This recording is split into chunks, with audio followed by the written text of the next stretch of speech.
In the heart of West Africa, a small, landlocked nation once overlooked by the world has become the center of a global storm. Burkina Faso, once synonymous with instability, exploitation, and silence, is suddenly rewriting its destiny under a leader who defies all expectations.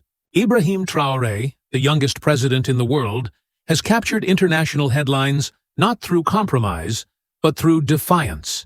He has expelled foreign military bases, reclaimed control of national resources, and declared that Burkina Faso's future will belong to its own people. But such courage has sparked both admiration and powerful enemies. What is happening inside the new Burkina Faso, and why is the entire world watching with unblinking eyes? Few outside Africa can locate Burkina Faso on a map. Landlocked and often listed among the world's poorest nations, it has long been ignored. Yet its soil hides some of Africa's richest gold deposits, making it a quiet target for foreign interests for decades. For years, multinational corporations extracted wealth from Burkina Faso's mines, while most citizens remained in poverty. Villages lacked clean water, hospitals were under-equipped, and young people saw few opportunities beyond migration. Meanwhile, waves of insecurity from armed groups destabilized communities and threatened the nation. Into this crisis stepped a young military officer, Captain Ibrahim Traoré. In 2022, at only 34 years old, he seized leadership during a time of national despair. While many doubted that someone so young could guide a fractured country, Traoré began speaking a language that electrified the people. He spoke of sovereignty, of dignity, of unity, and most importantly, he spoke without fear. For decades, leaders across Africa had hesitated to challenge the foreign powers who wielded both economic and military influence across the continent. But Traoré was different. He declared that Burkina Faso would no longer be a pawn in global games. Instead, it would forge its own path, even if that path meant confronting the most powerful nations on earth. The world watched with curiosity. Was this youthful captain simply another short-lived figure in Africa's endless cycle of coups? Or was he the beginning of something much larger? A revolution not just for Burkina Faso, but for Africa itself. The first signs that something unprecedented was unfolding came with his bold stance on foreign military bases. For years, Burkina Faso had hosted foreign troops under the banner of fighting terrorism. Yet ordinary citizens saw little improvement in security. Instead, the presence of external forces became a symbol of dependency and humiliation. Traoré changed that.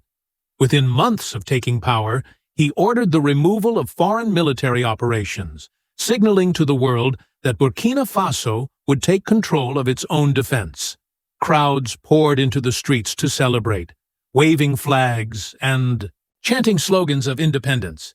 To them, this was not just a political decision. It was the reclaiming of national pride. But his vision extended far beyond military matters. Traoré turned his attention to Burkina Faso's natural resources. Gold, the country's most valuable export, had been extracted for decades by international corporations, with little benefit trickling down to the citizens. Traoré announced sweeping reforms. Resources would be nationalized, foreign contracts re-examined, and profits redirected toward development for the people. This was a thunderclap in global economic circles. By taking control of gold production, Traoré was challenging entrenched financial interests that had long profited from Africa's wealth. Some warned that Burkina Faso would suffer economically from such decisions, but Traoré framed it differently. Better to live with less indignity than live with more in slavery. International reactions were swift. Western governments expressed concern, while others, including Russia and China, extended offers of partnership. Burkina Faso also strengthened ties with its neighbors Mali and Niger, forming the alliance of Sahel states, a bold regional pact aimed at mutual defense and economic collaboration.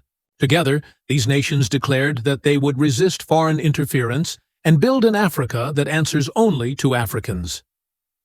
Inside Burkina Faso, the atmosphere was electric. For the first time in decades, young people saw a leader who reflected their frustrations and their hopes. Universities, youth movements, and civil groups rallied around his message. Murals of Traoré's image appeared on city walls. Patriotic songs filled radios.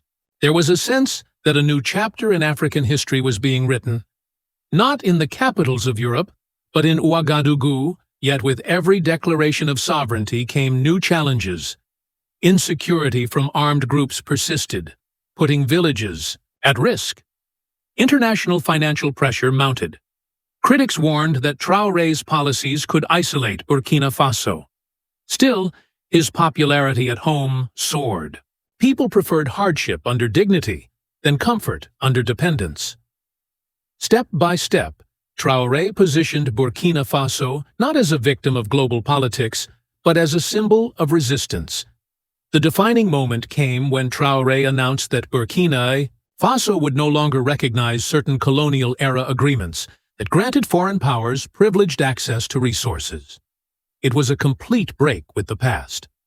For generations, such treaties had ensured that Burkina Faso's wealth flowed outward, while its people remained poor. By rejecting them, Traoré effectively declared economic independence.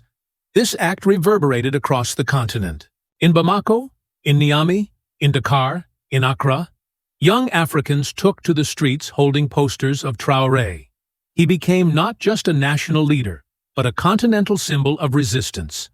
Commentators called it the beginning of a second wave of African liberation, one not fought with rifles against colonial armies, but with courage against modern economic chains.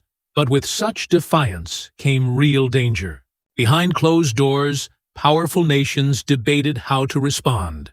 Leaked reports hinted at diplomatic threats, covert attempts at destabilization, and pressure campaigns from international institutions. Burkina Faso, a country of just 22 million people, was suddenly at the center of a geopolitical tug-of-war. Inside the country, the stakes felt higher than ever.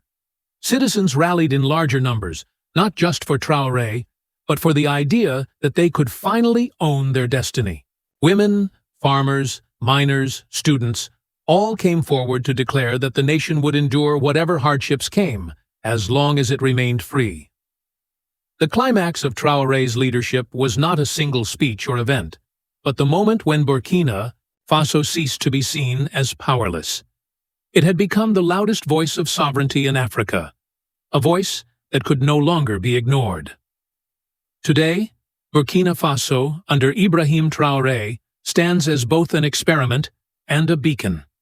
The road ahead is uncertain. Insecurity remains a threat.